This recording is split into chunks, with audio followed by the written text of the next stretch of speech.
On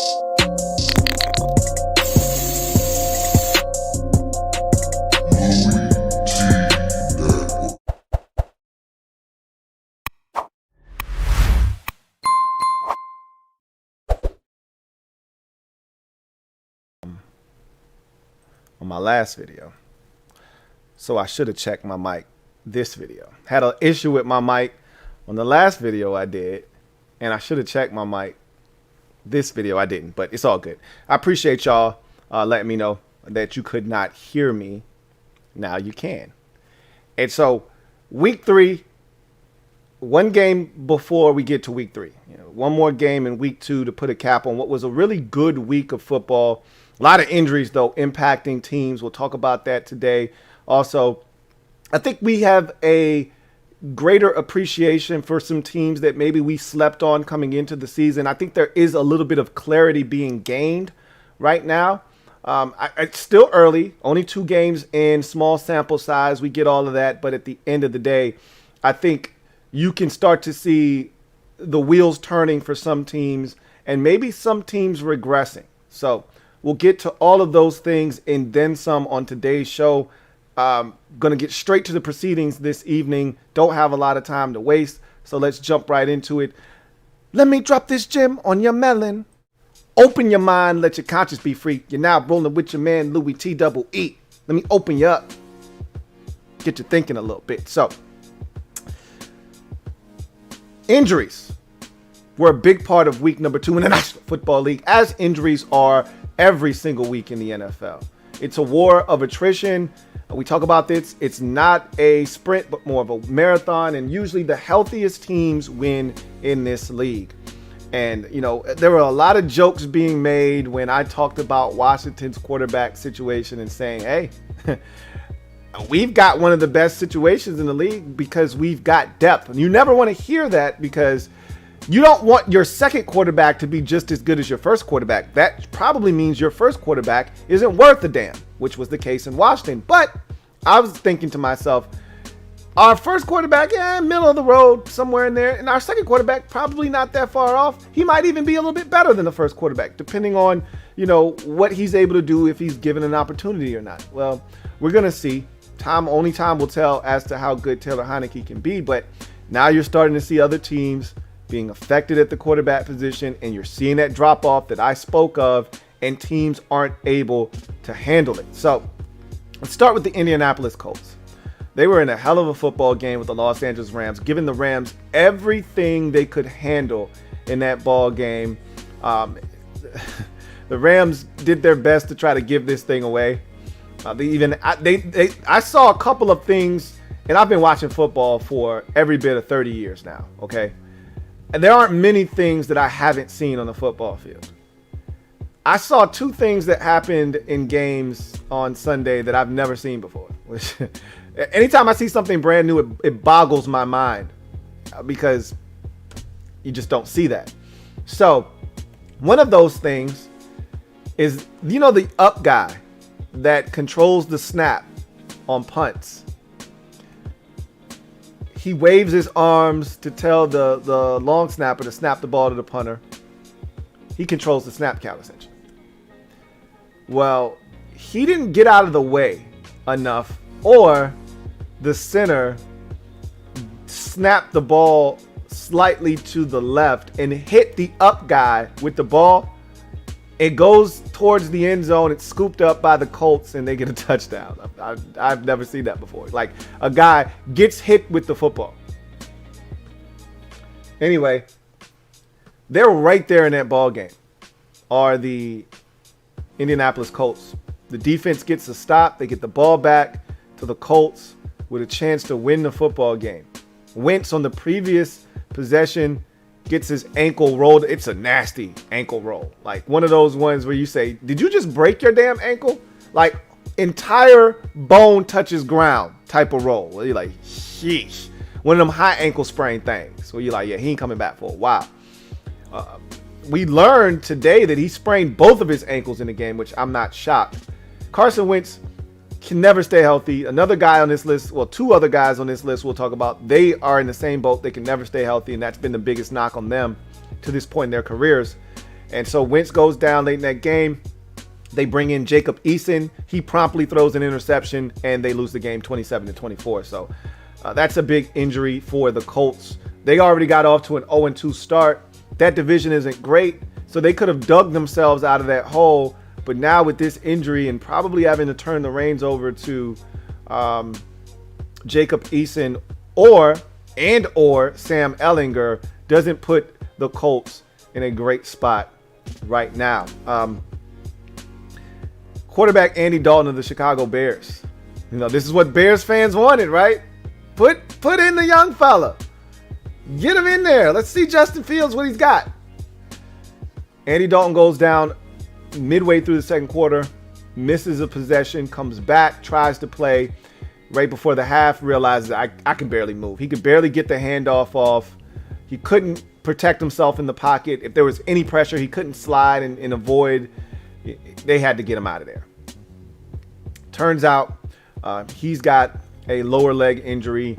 They were fearing the worst because I'm not going to lie to you. When I first saw the injury, it's almost a non-contact deal. I'm thinking, he just tore his Achilles, you know. Nobody touched him. He didn't go down in a heap. You know, you see this all the time when a guy tears his Achilles. He just starts jumping in the air like, what the hell? You know, you just feel a twinge. You can't put any weight on it, but you don't have to go down in a heap like when you tear your ACL. Like your shit just gives out. You could, you know, somewhat manage with an Achilles tear. Once your ACL gives out, you usually go down in a heap. So he's limping around, and I'm like, oh shit, that might be a Achilles. And I didn't sleep at a Holiday Inn last night, so I wasn't sure. But he came back, so I'm like, it can't be an Achilles. They had to check, and they probably saw everything was intact. They sent him back out there. He couldn't move around, though. So here comes Justin Fields. And he wasn't terrible, but he wasn't good. Okay? But he did make the single biggest play offensively for the Bears in that game after arguably making the biggest blunder of the game for the Bears offensively. He throws a really bad pick. They were dominating the game. They were up 20-3. The Bears defense had picked off Joe Burrow 3 straight possessions, including 2 straight passes at one point, and then picked them off 3 times in 3 possessions. And they were up 20-3, including a pick 6. They were dominating the game. There's 5 minutes left. Burrow shakes off the 3 picks, throws a 42-yard bomb to Jamar Chase, cuts it to a 10-point, lead or deficit at 20-10. Fields then, they tried to run out the clock. They really did. They didn't want him to throw the football at all. They ran on first down. They ran on second down. The Bengals were prepared for the run. So it brought up a 3rd and long, and Fields had to throw it. And wouldn't you know it, linebacker keys his eyes, falls right underneath. Fields never sees him, picks it off, runs it inside the 10-yard line 2 plays later, maybe even 1. T. Higgins is in the end zone from Joe Burrow. And just like that, it's 20-17 after being 20-3 with 5 minutes left. And it's 3 minutes and some change left. So if they don't pick up this next set of downs, I think they're going to lose this game 24-20. All the momentum had shifted. And Fields is 3rd and 9, and he's about to be tackled for a 4-yard gain on 3rd and 9. And he breaks out of the tackle, scrambles, eludes the rusher, outruns another defender, turns the corner, and picks up 12 on 3rd and 9. And that essentially allowed them to take 3 knees and win the football game. So a big play by him after almost trying to give it away. So that's a big injury there. I think Andy Dalton's going to miss some time with that injury. Whatever it is, they're still waiting for more tests to be done and them to get a clearer picture of what exactly is wrong with him. But I don't think we're going to see Andy Dalton for the next month or so. And it'll be Justin Fields' team. And at that point, I'm saying, and they've already come out and said definitively, when Andy Dalton's healthy, it's his team. I don't know why you feel like you need to say that right now. Because what if Justin Fields is playing phenomenal football over the next month? You win all 4 games, and this guy looks like he's ready to go. You're just going to sit him down? Like, why put yourself in that position? Like, I told you Matt Nagy's a clown. Anyway. Tyrod Taylor. I wanted to be wrong. I really did. But I knew I wasn't going to be wrong. What did I tell you guys? A million times over and over again. I said, look. He's going to get hurt. It's not a matter of if, it's a matter of when. And last year, he made it through week 1. They won a nail biter. This year, he makes it through week 1. They win a game. He doesn't make it out of week 2 last year. He doesn't even make it to week 2 last year. Gets his lung punctured by the medical staff of the Chargers. Doesn't play in another game the remainder of the season. He gets hurt in the second quarter of this game against the Browns, running for a touchdown, coincidentally enough. Pulls the hammy. Tries to come back and play. You could tell he was hampered. And they had to put the young fella in there from Stanford. And I actually didn't think he was that bad, you know. You're going to get a nice look. And I feel like that's the best thing to do if you're the Texans, is to get a look at what Davis Mills can do and see if this is a guy that you should spend more time and resources on, or should you just move on? You know, whatever you get for Deshaun Watson, and invest that in a quarterback. Or do you build around Davis Mills? Like, you need to figure that out anyway. It sucks because the Texans were in this ball game and they weren't as bad as we thought. Or I shouldn't speak for you guys. They weren't as bad as I thought they were going to be. But I always said that Tyrod Taylor, you can win with Tyrod Taylor.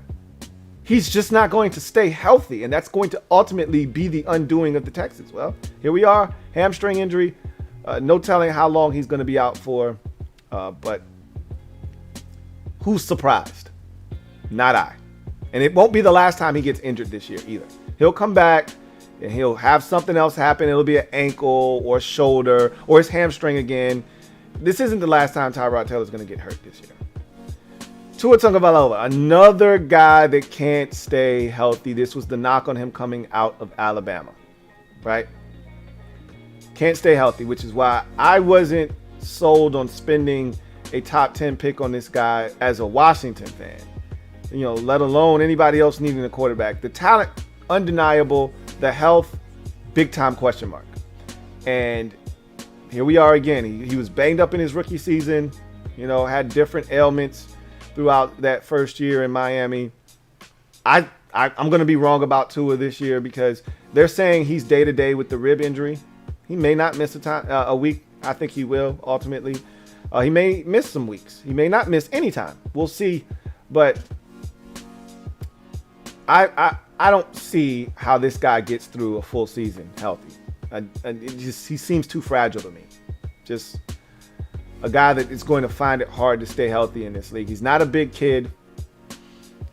He's always, you know, seemingly doing something. Hip, rib, arm, shoulder, leg, ankle, something. And here we go again with a rib. Again, the x-rays were negative. They don't see any broken ribs in there. He's just bruised right now. So you kind of monitor him throughout the week and see if he can go this week or not. I don't know if he can or not, but I don't think this is the last time we'll be talking about Tua Tagovailoa being injured for the Dolphins. And I said he was going to be the best of the second-year quarterbacks. If he can stay healthy, I'm sticking by that. Justin Herbert, for as good as he was yesterday, was equally as terrible yesterday against the Cowboys. He was the reason they lost the game, to be honest. That and the officiating and the amount of mistakes the Chargers made. And Joe Burrow threw 3 picks yesterday. Like, I'm sticking by Tua being the best of the 2 second-year quarterbacks this year, playing the best, I should say, not actually being the best, but playing the best. But he's got to stay healthy. He didn't do that in week 2. We'll see if there are any lingering effects, if he's out, or will he be able to suit up in week number 3 for the Dolphins. If he can't, Jacoby Brissett, who was terrible in the game against the Bills, they got shut out, will be under center for the Dolphins. TJ Watt left the game versus the Raiders with a groin injury. Reports right now are that it is not a serious groin injury, that he may be able to go. I've already talked about anytime you get a groin injury, it's a big deal, even if they're saying it's not a big deal, because a groin injury could then lead to a hip injury. Groin could lead to something with your hamstring or your quads, because all of that stuff is connected. You start overcompensating for the groin and you hurt something else. And oh, by the way, groins don't just heal overnight. Mild or not mild of a strain, they don't just heal. overnight. That takes time. That's going to linger for a while. So don't know how effective he's going to be moving forward, but that's a big deal for the Steelers. They're saying right now that they think he could play this upcoming week. We'll see what happens with TJ Watt. They definitely could use him because I think that offense in Pittsburgh, that's one of the takeaways from week 2 is that they're not very good on offense. Ben Roethlisberger is done. He's old. He looks old. He can't move. We'll talk about that a little bit later on. Jarvis Landry, MCL sprain. His first catch of the game, I think, produced his injury, if I'm not mistaken. It happened relatively quick. I think they threw him a wide receiver screen and boom, sprains his MCL. It could have been a lot worse. You hold your collective breaths because, again, yeah, you want Odell Beckham. Shame on you if you step to the old dirty Beckham. Yeah, you want him out there, and he takes the top off the defense, and he's explosive. But to me, Jarvis Landry is the leader of that offense and maybe the entire team. He's the heart and soul of what they do, and you really need him out there. He's a stabilizing force. So that's good news, even though he's going to miss probably a month with that MCL sprain or strain. Could have been a lot worse. Could have been a lot worse for the Browns. Brandon Brooks, offensive guard for the Philadelphia Eagles, with a pec strain. They were fearing the worst. They thought it was a torn pec and that he was going to be done for the season. Turns out it's a strain, not a torn pectoral muscle. So they are able to exhale in Philadelphia, but he is going to miss some time, including a big matchup next week on the road at Dallas on Monday night. So that's a tough loss for the Eagles, but not as bad as it could have been. Texans lose their rookie wide receiver Nico Collins to a shoulder injury. He's going to be out more likely than not a month or so, and he was going to play a big role for them. After Cooks, he was probably their second best wide receiver on their team. So they were really looking for big things from him. Now he's got a shoulder injury and he is going to be out. And there were other injuries around the league as well, but those are the ones that stood out to me in particular. So a lot of injuries around the league, but quarterbacks, 4 of them injured in week 2. And almost a 5th with Derek Carr going down. That was a scary moment for the Raiders. Got rolled up on by a Steelers defender. Was down on the field for a while. Really concerning, but he came back and was magnificent in that football game to lead the Raiders to a 26-17 victory over the Steelers. So some big injuries that are going to impact some teams. I don't think there's any bigger injury, though, than the one in Indianapolis to Carson Wentz, because they got nothing, behind Wentz. I mean, not anybody that they can truly lean on and say. And I actually like what I saw out of Jacob Eason at times in the preseason, but it wasn't good enough for him to be able to stabilize a team that is already reeling at 0-2 to start the season off. I mean, they had a brutal start to the season against 2 NFC West opponents back-to-back. Now, both were at home, and they dropped both of them. Now you got to go on the road, and you're probably going to have to do it with a guy making his first career NFL start in Jacob Eason. That's no way to go about trying to dig yourself up out of a 0-2 hole, but that's more likely than not where the Indianapolis Colts are going to be. I wouldn't be shocked if they're sniffing around some veterans on the street, but whoever they get off the street isn't going to be able to come in and help them win a ball game, upcoming in week 3 or 4 for that matter, more likely than not. So I think the Indianapolis Colts are in a ton of trouble right now with the injury to Carson Wentz. But that's going to do it for the Gem Droppin Session. We'll take a quick break, get a word from one of our sponsors, come back on the other side, and we'll jump into Slate Skatin. Go ahead, put your skates on. I'm going to put my rollerblades on, and we're going to take a trip around the National Football League week number 2 and talk about these games and how they played themselves out. I'm your man, Louie T. See you guys in a bit. I want to take this time to thank Manscaped for sponsoring the Louie T Network podcast. Fantasy football draft season is upon us. It's time you put the PP back in PPR League with the sponsors of today's show, Manscaped. The leaders in below-the-waist grooming just launched the new Performance Package 4.0. Don't neglect your balls like the Packers front office has been neglecting Aaron Rodgers. Join the 2 million men worldwide who trust Manscaped and get ready for kickoff by going to manscaped.com, getting 20% off plus free shipping with the promo code LouieT. This will help you tame that Troy Polamalu in your pants. If you're grooming below the waist, the Performance Package 4.0 is an essential purchase. And good news for all of our international listeners out there, their life-changing products are now available in Canada, the UK, across Europe, Australia, South Africa, and even Singapore. Inside the Performance Package 4.0, you'll find their Lawnmower 4.0 trimmer, Weed Whacker ear and nose hair trimmer, crop preserver, ball deodorant, crop reviver toner, performance boxer briefs, and a travel bag as well. First scheduled for liftoff, new Lawnmower 4.0 trimmer. This spaceship is here to guide you on a journey to trim your balls, body, and even your A-gap. Don't want to fall prey to that double A-gap blitz.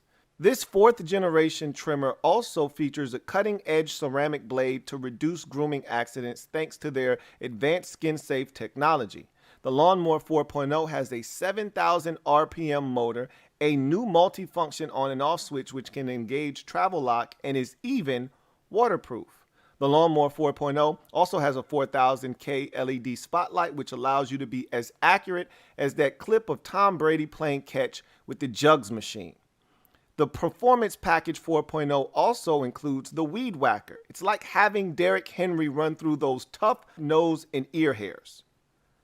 The Weed Whacker is also waterproof and uses a 9,000 RPM motor-powered 360-degree rotary dual blade system. This ear and nose hair trimmer provides proprietary skin-safe technology which helps reduce nicks, snags, and tugs in those sensitive holes.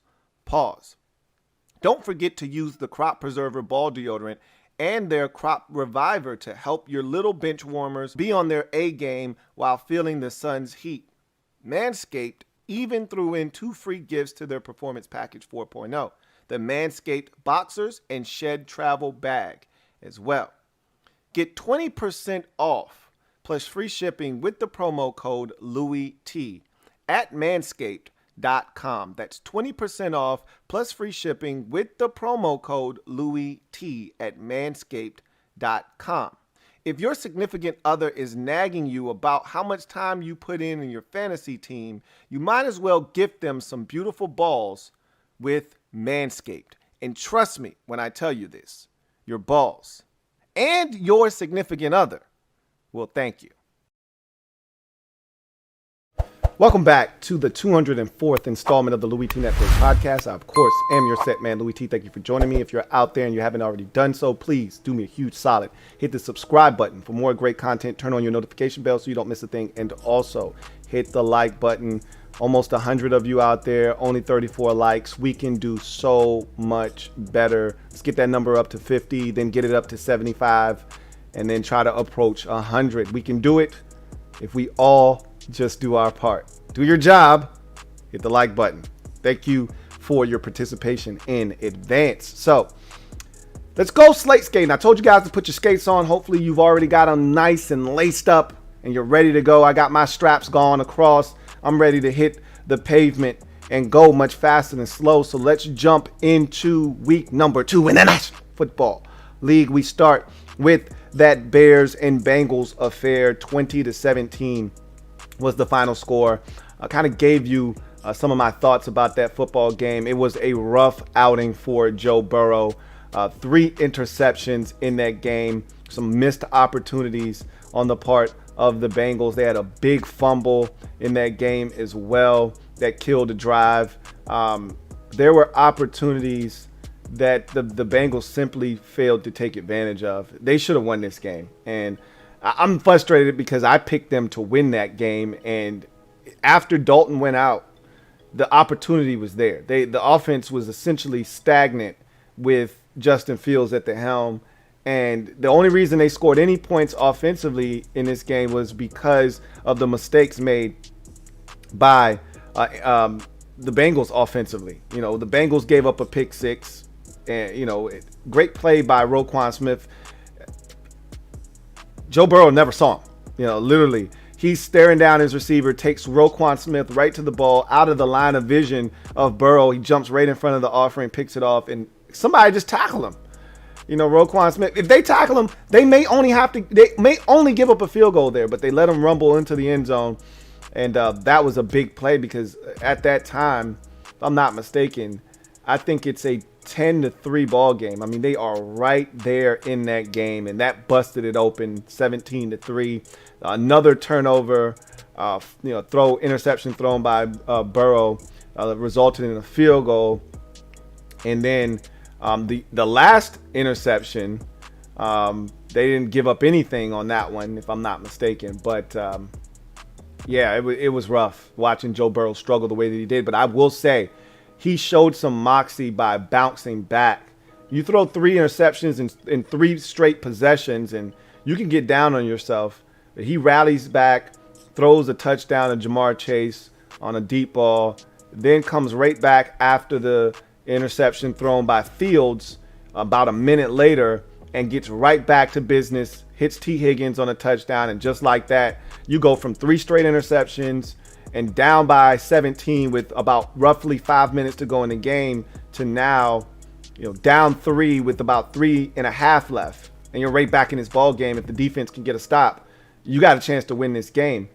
And it just never happened. They never got that ball back. I talked about Fields making that play. They've got some good players, both sides of the football. I feel like the Bears I really like Darnell Mooney. I think he's going to be a really good player for them. I love me some David Montgomery. I loved him coming out of Iowa State, and he's really starting to get into his pocket. And you start to see the Bears defense come alive in this game. I thought they were pretty much non-existent in that loss to the Rams. They came alive, and they needed the defense to step up. Without the defense, they don't win this game, obviously. So a big performance by the Bears defense to get a win when it looked like they were in trouble offensively with Justin Fields having to play. But he gets the big scramble late after the bad interception that allowed Cincinnati back into the game. And they hold on for dear life 20-17. I can tell you this, too. Cincinnati, they've got some dogs on defense, too, man. Chidobe Awuzie, who they signed away from Dallas, is playing outstanding football. I think their linebackers, Wilson with a big pick, and Davis Gaither is out there playing some ball. I love Larry Ogunjobi, who I think is playing out of his brain right now. The free agent acquisition from the Cleveland Browns. They're playing some football. They really are defensively playing some football. I think the Bengals are going to be a better football team than people are giving them credit for, but they fall short 20-17 in that ball game. You go to the Texans at the Browns. Browns get it done 31-21. It was not easy. Talked about Tyrod Taylor's injury already, but I can tell you this. When you look at the Browns, man, are they good running the football. I mean, godly, they're so good running the football.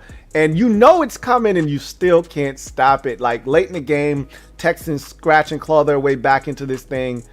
After at one point leading in this game, where the Texans 14-10, the Browns, they score, I want to say it was 14 unanswered to take a 24-14 lead. And without Tyrod Taylor, you're thinking, okay, they're done now. And they're able to get back into this thing. They scored a touchdown. It's 24-21. And they're going to run the football. You know what's coming. And they still couldn't stop it. Chubb, gets a big run and gets into the end zone. They had 156 yards rushing in this game, 4.5 per rush. The Browns are just ridiculous on the ground, man. It's crazy to me because it's coming. They still can't stop it. I think Chubb went over 100 in this game, and he was at 95, 8 yards a pop, had the 26-yarder to put the game essentially on ice.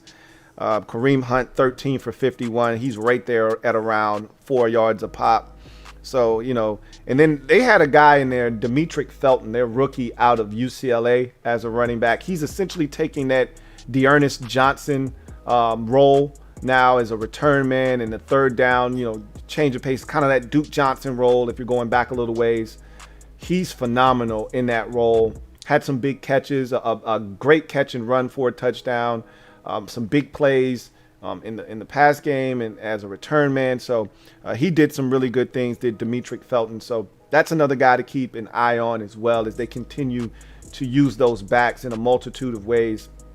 And you got to find a way to get creative with no ODB. Shame on you if you step to the old dirty Beckham and no Jarvis Landry now. You got to find ways to get other guys involved to offset those losses. I think Beckham has to be getting close to returning to the lineup, but Landry is going to be out for an extended period of time. Now you go to the Texans side of things.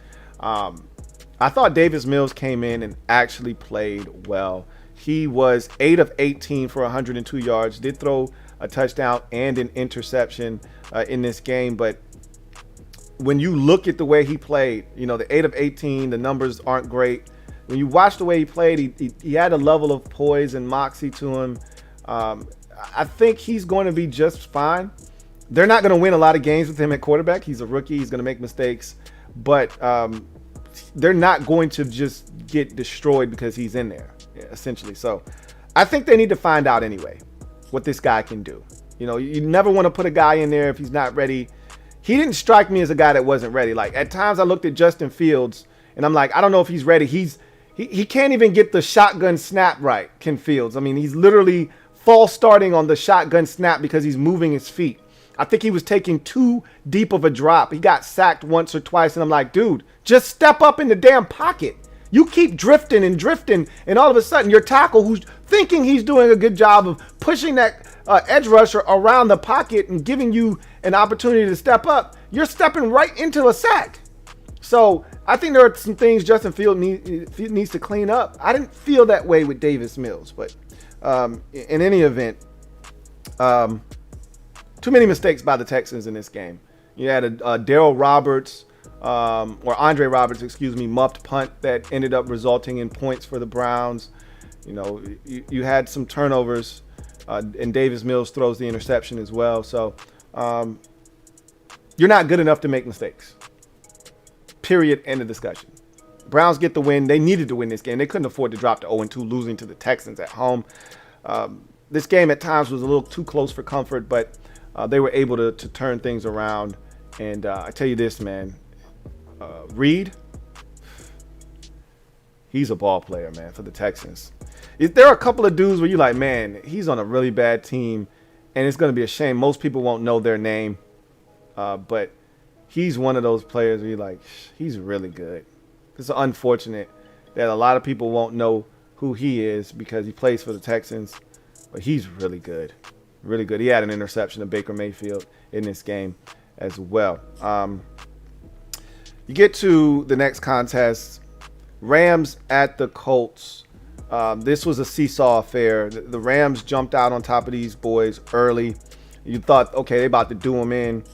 And then the Colts came back hard charging in the second half. Wentz started to heat up. The defense started to kind of lock in on Matthew Stafford, forced him into a couple of mistakes. One in particular, he throws a pick, and it was a bad overthrow to Willis, the safety. And I'm thinking, okay, here come the Indianapolis Colts, man. And I think they ultimately, at one point took the lead in this game. They did in the fourth quarter, 21-17. But Stafford showed exactly why they traded for him after, falling down 21-17 in the fourth quarter. He takes them right down the field, and it was in a hurry.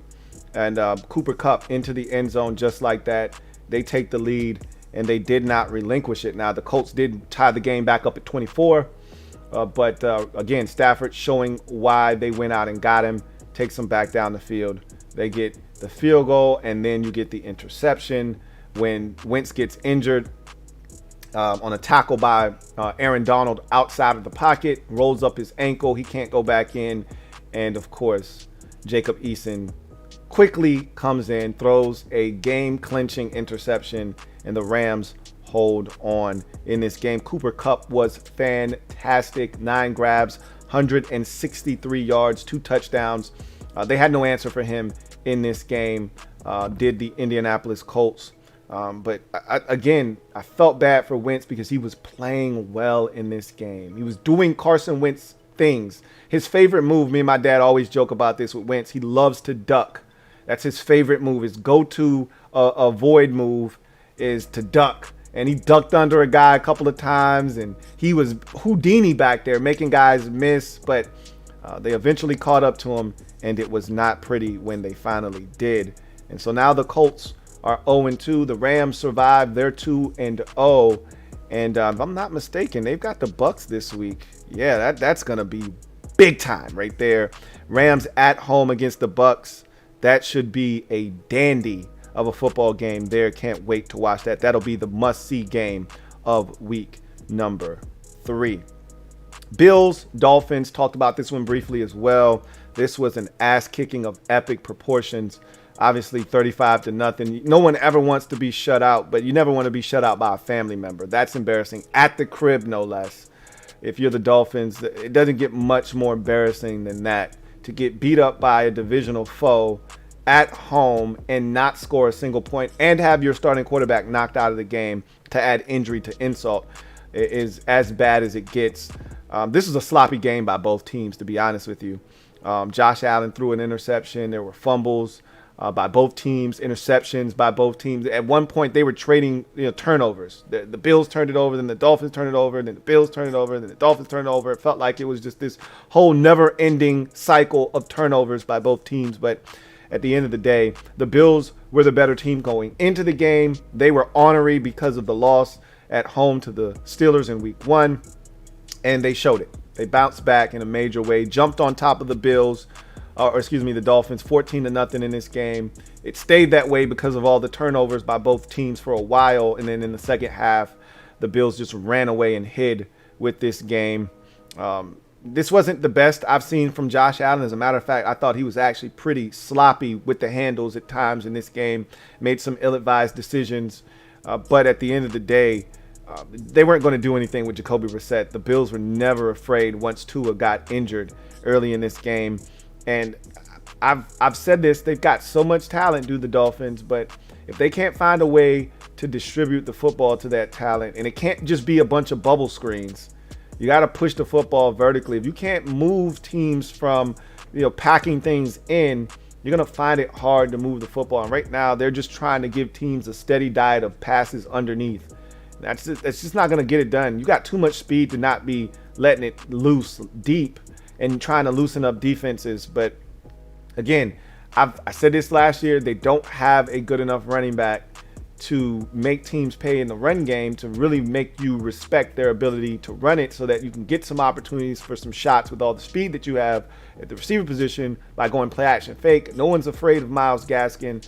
And once Tua got injured, they didn't have a chance in this game. So 3 turnovers for the Bills in this game, 2 for the Bills in this game, 3 for the Dolphins.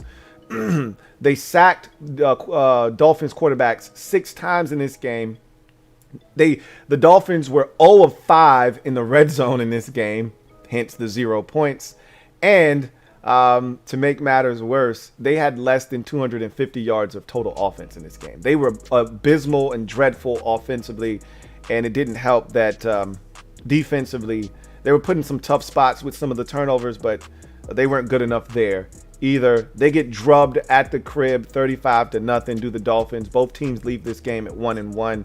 The Dolphins are in trouble depending on the state of Tua. Doesn't seem like it's anything major, but again, Tua and his health is something that we'll be monitoring all year long with this Dolphins football team, but they can't afford to have to turn the reins over to Jacoby Brissett. If they do that, they're going to lose a lot more games than they win. So a big win for the Buffalo Bills to bounce back after the disappointing loss in week 1 at home to the Steelers. And now they go home and await the Washington football team in week number 3. Patriots Jets. This was my toughest game to watch in week number 2 because I had such high hopes for the Jets. I picked them. That's number 1. Number 2, I'm a Zach Wilson guy. He was dreadful in this game. I mean, absolutely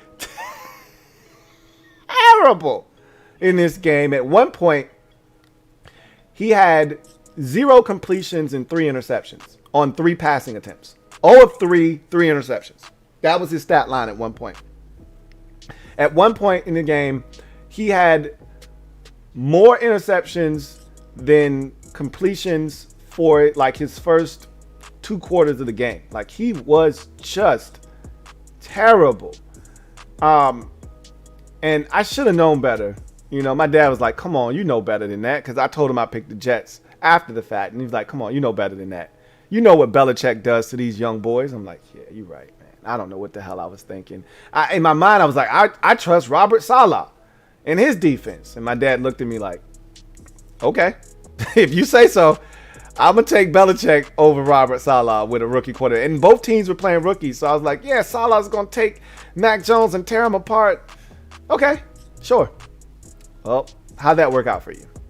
Not well at all. This wasn't like, and the crazy part is Zach Wilson ultimately threw 4 interceptions in this game, and he was terrible. And he could have thrown 6. And for as bad as he was, they were in this game probably until the midpoint of the 4th quarter. I kept waiting for him to just make one play, one throw to a receiver that gets loose, and a big play happens, and they just needed one score. And every time they were on the verge of getting in the field goal range or having an opportunity at scoring, Zach Wilson would throw another pick. The Patriots were doing absolutely nothing on offense. They essentially said, we're just going to sit back and let this young fella lose the game for his team. And that's exactly what he did. And we're not going to lose the game on our end. The Patriots aren't going to be very good this year because they're going to be solid defensively, but they don't scare anybody offensively. They're going to essentially go out and hope that you make mistakes and that they don't, and that they're going to beat you, 20-16, 19-13. They're going to try and beat you the old-fashioned way because they got a young quarterback, and he's not going to turn it over. They're going to make sure that they don't put him in harm's way. They're going to run the football, and they're going to play defense. If they play a team like they've done the first 2 weeks in Miami and now with the Jets, which at some point they got to come out of the AFC East bubble, right, and start playing some real teams, they're going to struggle, I believe, because Mac Jones hasn't shown me the ability to take over a game yet. He's just managing the game, which that's fine because they've played opponents that have allowed him to just manage the game. But at some point, he's going to have to go out and out-duel someone and throw some touchdown passes, and I don't know if he's capable of doing that right now, but that was a frustrating game to watch because the Jets had ample opportunities to make this competitive, and Zach Wilson just kept regurgitating all over himself. It was rough, and man, that was brutal to watch. Patriots dominate this game 25-6 on the defensive side of the football. Mac Jones, 22 of 30 for 186. I mean, if that's not dink and dunk city, I don't know what is, but it didn't matter because he didn't need to put the ball in harm's way. They didn't need to do anything special. Just don't turn it over. They're going to let us win this game. Trust me. And that's exactly what happened. I mean, this thing was 13-3 at halftime. And I kept waiting for the Jets to just make one play. One play. And they just kept giving it away. It was a nightmare of a game for the Jets. And you can't win when you turn it over 4 times and the opposition turns it over 0. I'll just leave it at that. The Patriots get their first win of the season.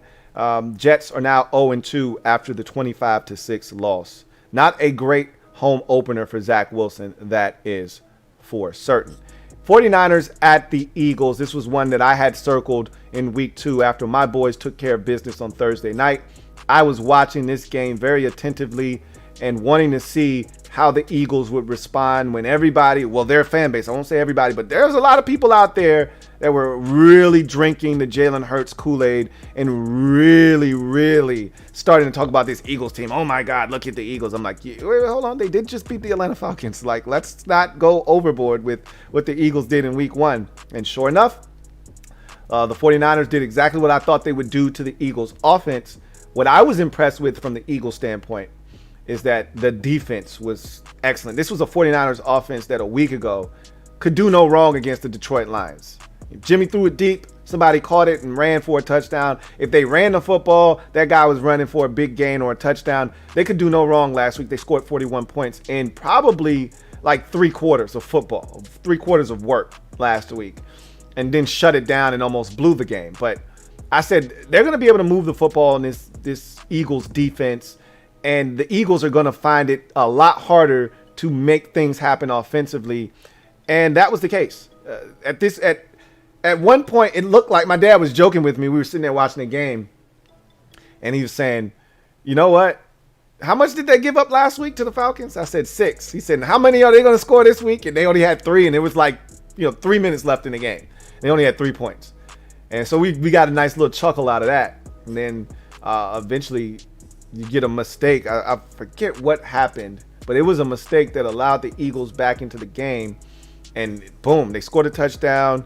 They get a 2-point conversion, and just like that, it's 17-11. And now the 49ers, much like last week, are hanging on for dear life, but they were able to do it just like the week prior. Jalen Hurts, after all the hoopla, Jalen Hurts, 12 of 23 for 190 in this game. And now he had some passes where you go, wow. Like, he was backed up to his own goal line, essentially, about 4 yards deep in his end zone, and he unloads one perfectly in stride to his receiver for about a good 65, maybe 70-yard gain. But, without that one pass, let me see how long that pass ended up being. Without that one pass to Quez Watkins, it was 91 yards.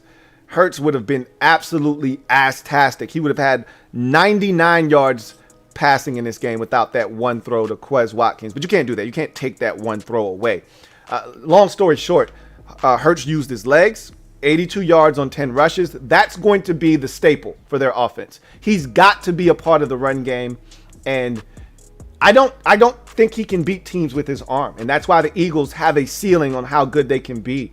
His legs have to be a part of the offense, and then he has to supplement his legs with his arm. It's not the other way around where he's supplementing his arm with his legs. His legs, to me, are the focal point of the offense. They're running a ton of read option. There's a ton of quarterback keeps and things where they get him involved in the run game, and then he's throwing the football. I just don't think you can sustain that in this league. Your quarterback has to be able to beat teams with his arm first, and I haven't seen that from Jalen Hurts. Maybe one game, and they still lost that game against Arizona last year. Outside of that, I haven't seen him win games with his arms. It's been his legs that have really hurt teams. So I'm not buying what the Eagles are selling. Their offense was absolutely atrocious in this game, and if not for a late score, they were reduced to essentially next to nothing in this game offensively.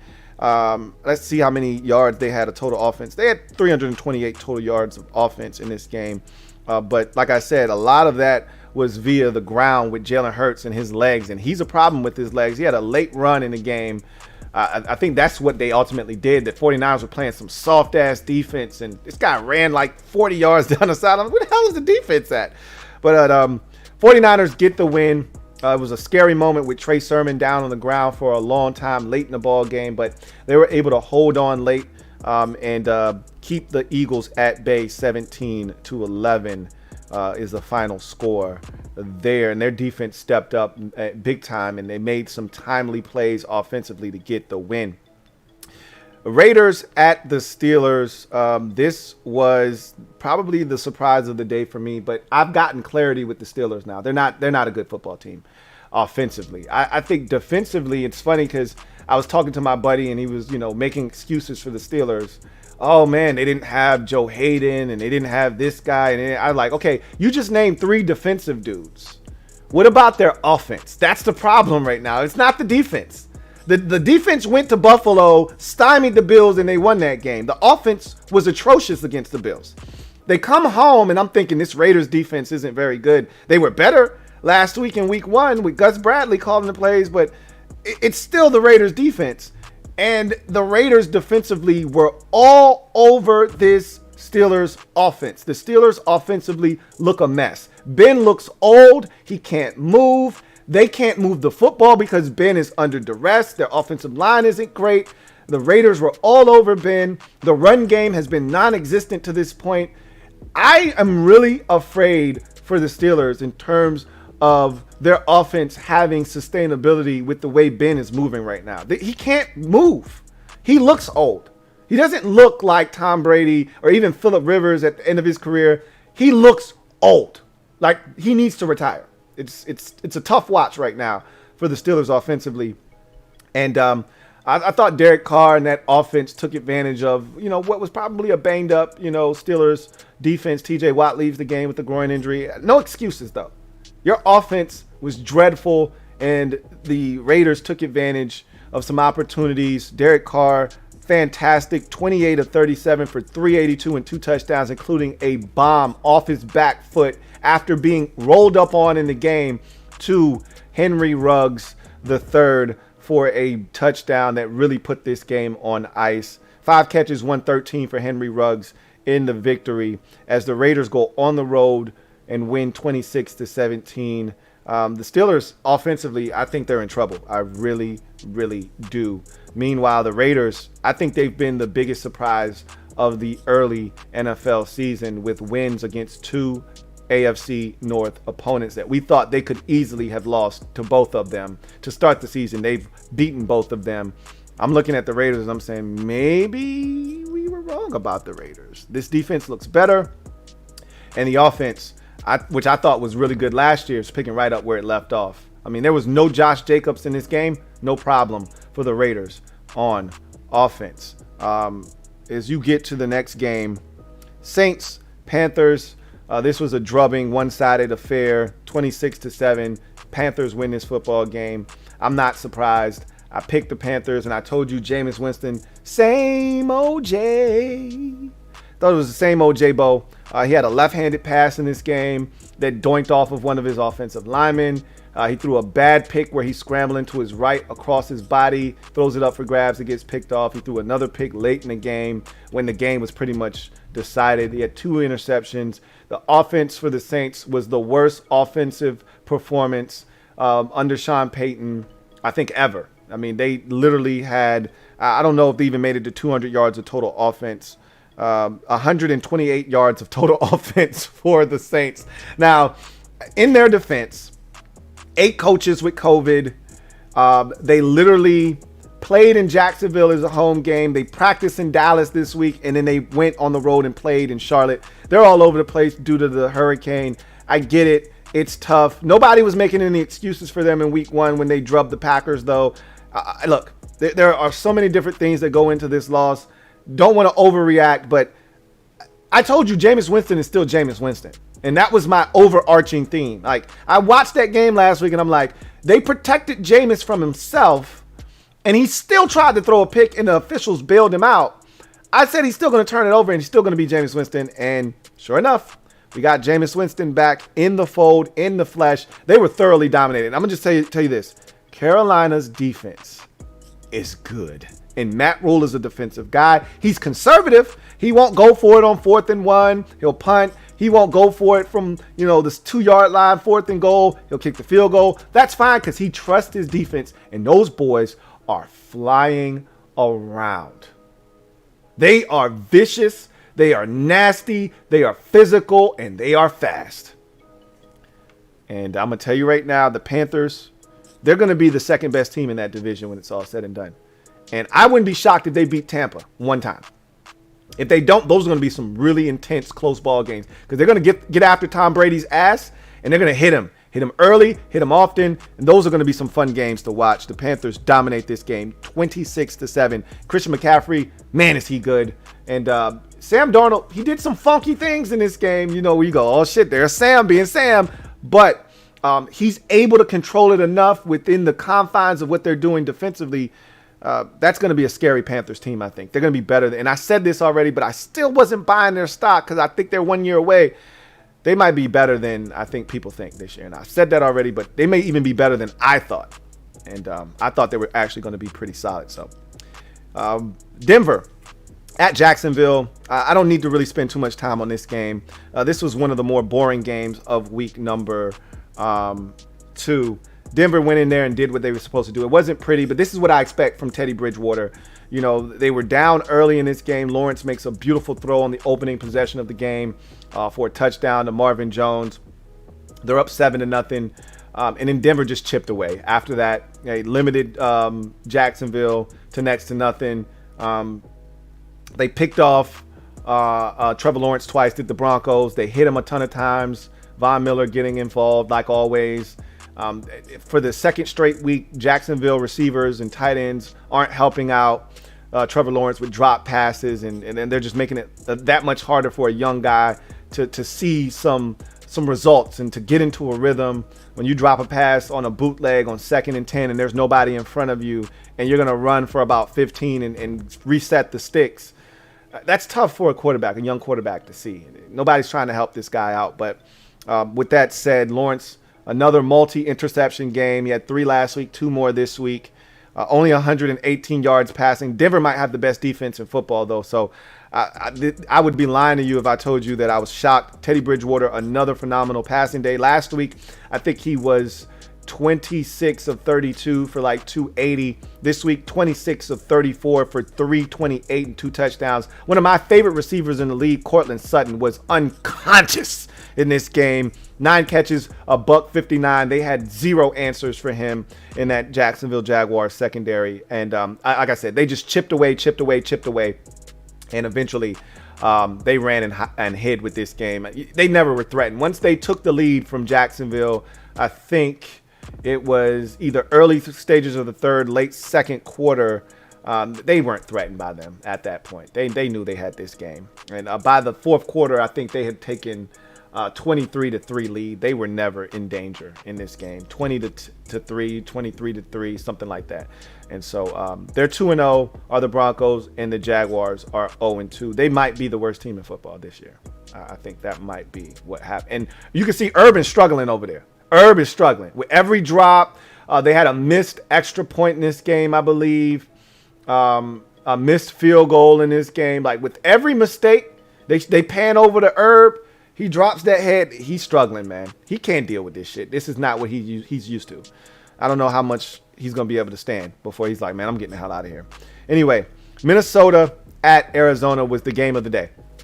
34-33 victory for the Cardinals. They get away by the slimmest of margins. They should have lost this football game.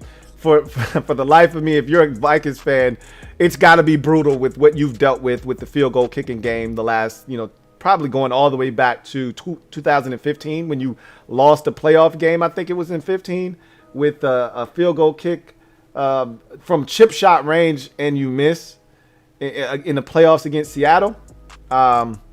They've had kicking woes for years. And yikes. Greg Joseph, who literally gave them an opportunity to win last week and had been kicking really well, blows an opportunity to win the game for them. In this game, Kyler Murray was ridiculous. He did have 2 interceptions, but my God, this guy is ridiculous. He's literally a human joystick back there. Like, just so hard to corral. He's throwing shit up. Guys are going and getting it. We finally had a sighting from AJ. It's AJ Green in this game. He came to life. The rookie Rondale Moore is making plays for them. He is a burner. In one play, he's so wide open, but Kyler Murray eludes pressure and buys time to find him. And there's not a Vikings defender within 20 yards of this guy as he's trotting down the sidelines. Then someone comes in the picture late and he gets blocked by a Cardinals receiver as he jaunts into the end zone.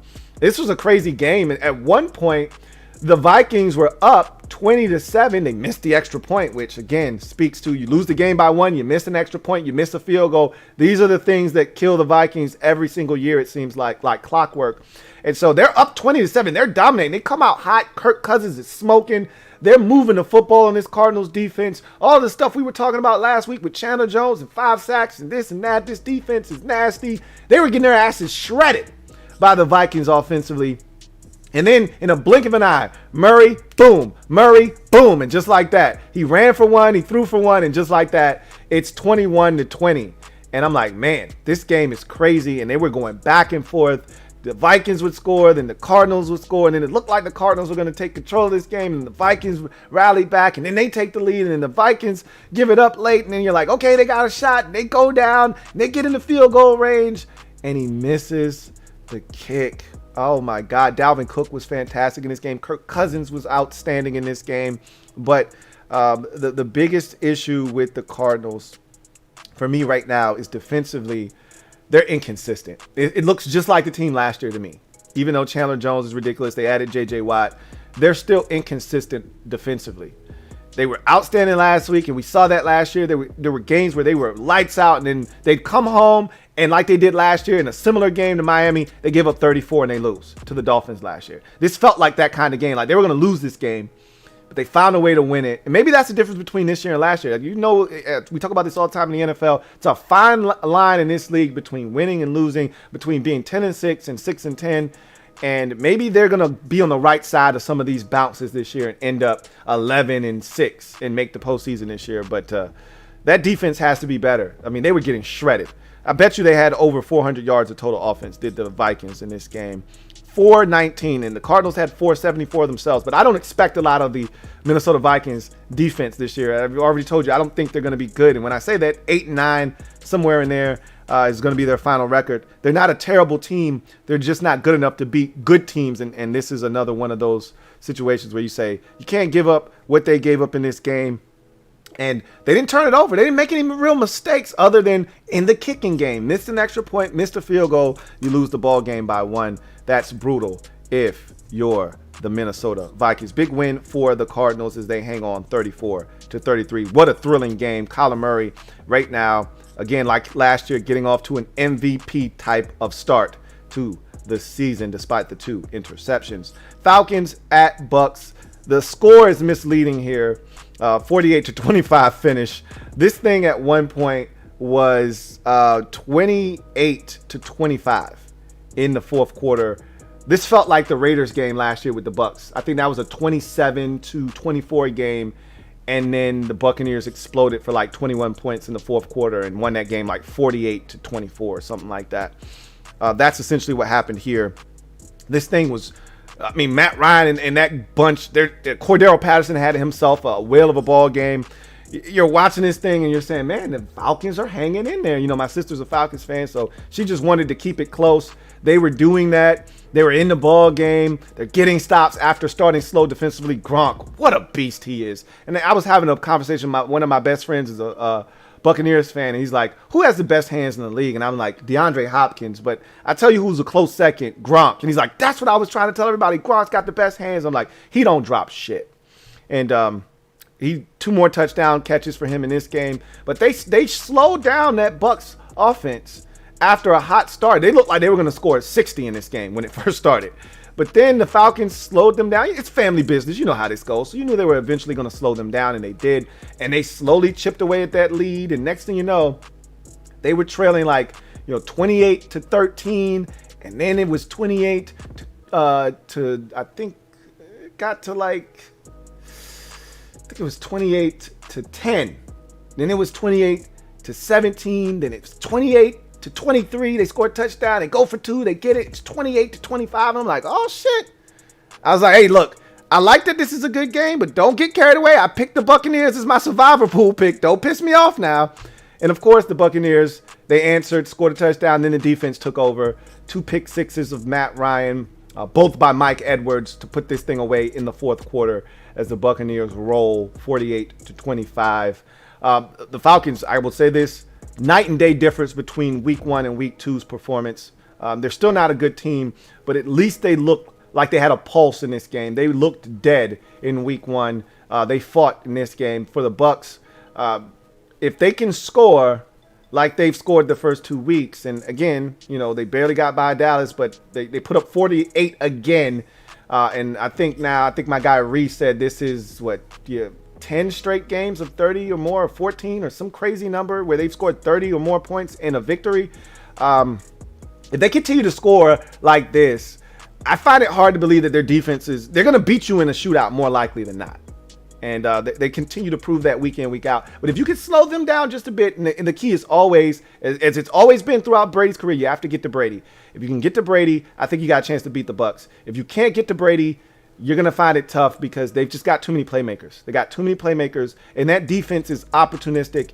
At some point, you're going to make a mistake, and they're going to capitalize off of it, and that's what happened to the Atlanta Falcons in this game as the Buccaneers roll 48-25, get their second win of the season. The sloppiest game of the day, without a doubt, Cowboys at Chargers. Cowboys get the win 20-17. Both teams leave this game at 1-1. I thought the Cowboys were too conservative late. They settled for a 56-yarder. Now, we know Greg Zuerlein has the leg to make it, but you got a timeout and you got 17 seconds. I think after the play was run, it was like 20 seconds left. Why are you not going to use your final timeout there, run another play? Even if that play is inbounds, you have enough time to run up and spike it and get the field goal, get 5 to 7 yards closer. They just thought it was okay to kick a 56-yarder. He made it invalid. He made that argument irrelevant as he makes the field goal, but I thought that was poor clock management by the Cowboys. But this game was super duper sloppy. The two teams, I think, combined for 3 or 4 turnovers. I know Justin Herbert had some back-breaking mistakes. Yes, two teams combined for 3 turnovers. Dak threw an ugly interception. Herbert threw 2 ugly interceptions. I thought he should have thrown the third. I thought it was a bogus call on Jaron Kearse, who I thought played his ass off in this game, by the way, where he tips the ball into the air and then picks it off, and they gave it back to the Chargers on a bogus pass interference penalty. I thought the officials were absolutely garbage in this game. They were way too involved.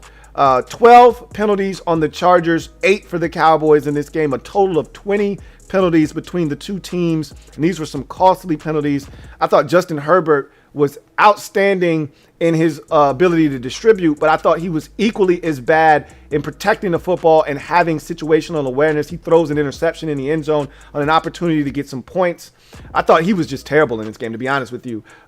More bad than good, even though he threw for over 300 yards, only had 10 incompletions. He didn't have a good feel for the game to me. Thought he forced some things. He looked like a second-year quarterback, and he struggled at times. And the Cowboys get the job done. It was not pretty, but it was gritty, and most importantly, a dub for the Cowboys as they get it done. Dak wasn't all that impressive. It was funny because we were watching the game, and my dad's like, we're going to score 40 on these chumps. They went right down the field on the first possession, and they were going down that second possession. And then the Chargers shut the faucet off after that. And it got help from the officials who were calling a flag on just about every other play for both teams. But I was saying bang, bang, bang, shootout time, and it turned out to be anything but. Literally, this thing is, 14-17, and it's 14-14 and 17-17, and the Cowboys pull this thing out late, 20-17. The Chargers, I think they're gonna be one of those teams that they don't score a bunch of points. They're gonna get in their way a ton, and if they're not careful, they'll end up being the same Chargers of old, losing close games because they can't get out of their own way. This was a really bad loss. They had every opportunity to win this game, and they blew it. Tony Pollard, to me, best player on the field for either team in this football game. He's really, really good. Final game of the day, or of the afternoon. Of course, we got a thriller on Sunday Night Football. We've already talked about that one, but Titans at the Seahawks. Man, what a game this was. There was no way I thought the Titans were going to win this game. They were down big at one point. The Seahawks exploded in the second quarter for 21 points, and they were up 24-9, I think, at halftime, 24-6, 24-9, something like that at halftime. And they were dominating this game, and the Titans looked lifeless. And then Derrick Henry, King Henry, doing King Henry type things. They showed a stat that I thought was really crazy. So the last 2 times Derrick Henry has been held under 57 yards, because I think he had like 56 yards or something. The last 2 times he's been held under 57 yards in a game, he's come back and run for over 200 in both of those contests. So the expectation was he's going to have a big game. And they were holding him down in the first half. And then, wouldn't you know it, they are down 20. They're down 30-16 in the fourth quarter. Look lifeless. Right around 8 minutes to go in the game, and Henry bust off a 60-yard touchdown run with 12 minutes left in the ball game. And that, to me, changed the entire complexion of the game. It's almost as if the Titans flipped the switch and the Seahawks got stuck in quicksand. And from that point forward, the Titans had all the momentum. They get the football back late. But the Seahawks had a chance to run the clock out. They couldn't get the first downs they needed. Titans get it back. They take it the length of the field. They milk the clock. They get in the end zone. They kick the extra point. They tie the game up at 30. It goes to overtime. They win the toss. Me and my dad are sitting there watching it with my sister, and she's like, the Titans are going to win this game. And I'm like, nah. My dad's like, if they don't get, score a touchdown on this first possession or at least a field goal, they're going to lose. And they moved it a little bit. Then they had to punt. And a great job by their special teams of pinning the Seahawks deep. But I said, yeah, me and my dad both said, they're going to lose the game now. Russ is going to do these boys. And they get after Russ's ass on third down and long. And Russ does one of the stupidest things you can do for a quarterback. And I told you, with these guys that are improvised wizards, they don't know when to give up on plays. Josh Allen, Mahomes, we saw that last night with him. Russell Wilson is another guy. I think Zach Wilson is going to turn into one of those guys that thinks he can make a play when it's not there. Carson Wentz is another one of those guys. When you're great off schedule and you're great at extending and you have these Houdini-like plays where you make something out of nothing, Kyler Murray is another one of those guys. You're going to make the wild play and it's going to take everyone's breath away, but you're also going to make the boneheaded mistake as well. And Russell Wilson runs all the way back to his own end zone and almost is within inches of giving up the game-winning safety and barely has the football out to the half-yard line on a sack that essentially gives the Titans great field position. They punt the ball. Titans are already at the Seahawks 40-yard line, starting the possession off, and they're able to run it. They couldn't stop Derrick Henry at this point. He was getting 5 and 6. Henry ended up with 35 carries for 182 yards in this game and 3 touchdowns. I mean, he was King Henry. All right. All hail the king as he essentially strapped the Titans to his back. Tannehill was fantastic. When they needed him, he came up clutch, 27 of 40 for 347. We finally got to see Julio make some plays. In this game, 6 catches, 128 yards for Julio Jones, making his presence felt as a member of the Titans for the first time. Didn't really have much of an impact in week 1. A.J. Brown is really good, but he drops the football for me too much. Julio is going to be their number 1 guy, and he was outstanding in this game. And they roared back, win this football game in overtime. Randy Bullock, wouldn't you know it? Randy effing Bullock, who to me is one of those kickers you can't trust, gets it done 33-30 in overtime. What a gut-wrenching loss if you're the Seattle Seahawks. You should be 2-0 right now. Titans should be 0-2. And all of a sudden now, Titans are 1-1. And they look around at the rest of their division and they see Tyrod Taylor hurt with the Texans, Carson Wentz hurt with the Colts, and they're thinking, we can run away with this thing. This division was already bad to begin with. We should run away and hide with this thing and have this division sewn up by week 14. This is a big win and a huge step. It's like a big rush of confidence now for the Titans as they start getting into the meat and potatoes of their schedule. This is a massive win on the road against the Seahawks. And then the Sunday night game. Don't really need to get into that one too much. Ravens win 36-35. It's a crazy game, back and forth affair. Chiefs have a chance to win it late. Clyde Edwards-Helaire with the fumble. Lamar Jackson is asked by his head coach, John Harbaugh, do you want to go for it? And Lamar, do you want to go for it? You're damn right. It reminded me of a game, I want to say it was 2 years ago in Seattle, where the Ravens have a chance to go for it on 4th down. If they get it, they score a touchdown, they're going to win the game. If they don't go for it, if they kick the field goal, I think it's a tie. They could tie the game up. And Lamar's like, I want to go for it. Put this game away, win this game right now. They go for it. And Lamar runs it in for a touchdown, and they win the game. This kind of felt like that. And this was a big one. You could see the emotion from Harbaugh, from Lamar. Like, this was a big game. Like, they slayed the Dragons, the Giants, the team that they could never find a way to beat. They've been Goliath for them for this entire time, and they finally get them. It was a big win. So, that was a fun game to watch. Let's get to the Super Chats and get out of here real quick. Twin D, thank you for the Super Chat. Greatly appreciate you.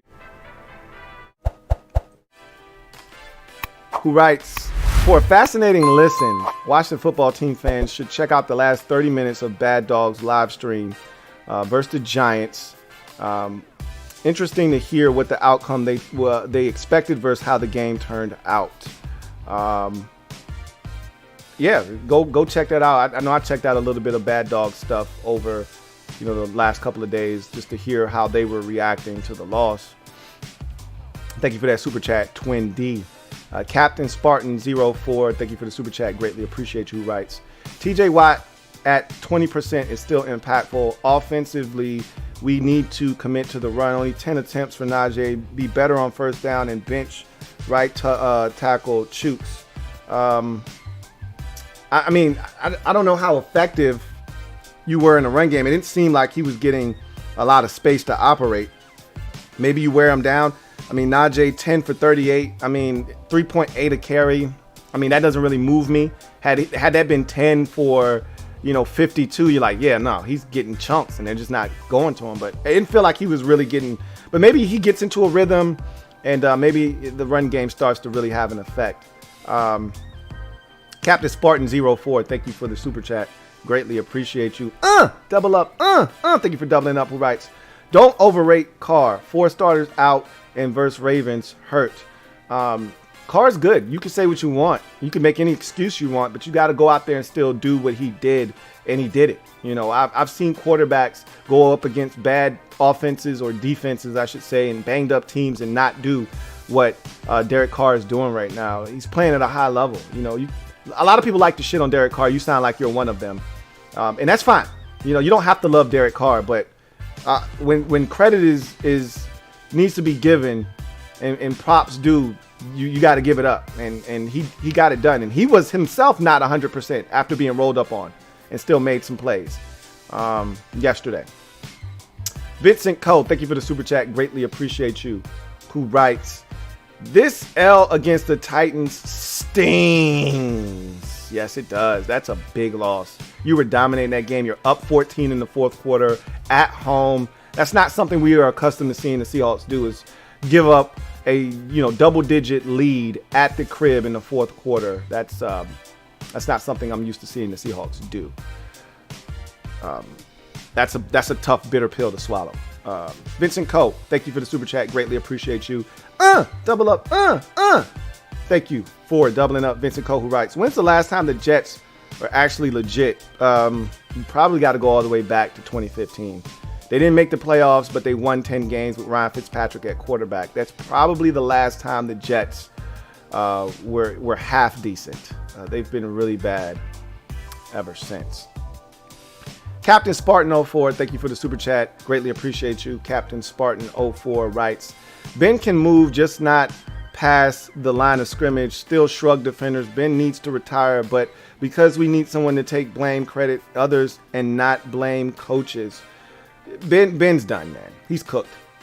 He's still Big Ben. He's still a big guy, so he's hard to bring down, but he can't move. That was painful to watch yesterday. Painful. He can't move. He says, also, Captain Spartan, thank you for the super chat. Greatly appreciate you. He also writes, Ben is also throwing rainbow passes and not darts. I didn't think, and I told you a lot of times with the older quarterbacks, it happens overnight. He didn't look like this last year, but I think it's happening right now before our very eyes. He can't do it at a high level. And he may have a resurgence this year. I might be prematurely putting dirt on him and ready to bring flowers, but it doesn't look good, man. It doesn't look good at all. So garbage time. Quickly, we'll wrap up. Lions at Packers tonight. I don't expect this to be a close game, but it's family business. NFC North family business. You know how the family do it. And we'll see what happens. The Lions gave up too many big plays offensively last week, or defensively, to the 49ers. I just can't see how they're able to stop the Packers from exploding on them. They're upset themselves, similar to the way the Bills were disappointed with their performance in week 1 and bounced back in a major way against a divisional opponent. I think the Packers are going to do the same to the Lions and destroy them. If they don't do that tonight, I'm going to start questioning. And I told you, this is the only thing that I think can keep the Lions in the game tonight, is the fact that the Packers have Joe Barry as their defensive coordinator, and he's terrible. So they may be able to move the football and score some points and stay in the ball game. But I just think the Packers are going to be too much. I think they win this football game 30-16 over the Lions and dominate them and win this game going away. Got a super chat here to wrap up the show from my guy, Martin Matthews. Thank you for the super chat, Martin Matthews. Greatly appreciate you. Writes, hey, Louie, before you go, I am looking at this wrong. The Bills' O-line doesn't look that strong, and our D-line should have a good shot. Yeah, you're looking at it wrong because we thought the same thing against the Giants, and what did our defensive line do in that game? We did have 4 sacks, but what did our defensive line do in that game? So, no, I'm not going to just look at anybody and say, oh, our defensive line should bounce back and do this and do that. Till they actually go out and do it to somebody, I'm not looking at anybody's offensive line like food. We got to go out and we got to eat first before I start looking at other teams' offensive line as food. So that's going to do it for me, your man, Louie T, on the 204th installment of the Louie T Network podcast. I thank you guys for joining me. Look forward to chopping it up with you tonight after Monday Night Football for the overtime series, Packers hosting the Lions. Until then, get off the bench, get in the game, and kick it with me, your man, Louie T. Until next time, you guys take care. Love the fact that those likes are up there right around 100. If you haven't hit the like button already on the way out, bless the kid. Let's see if we can't get it to 100. I'll see you guys next time. Have a good one.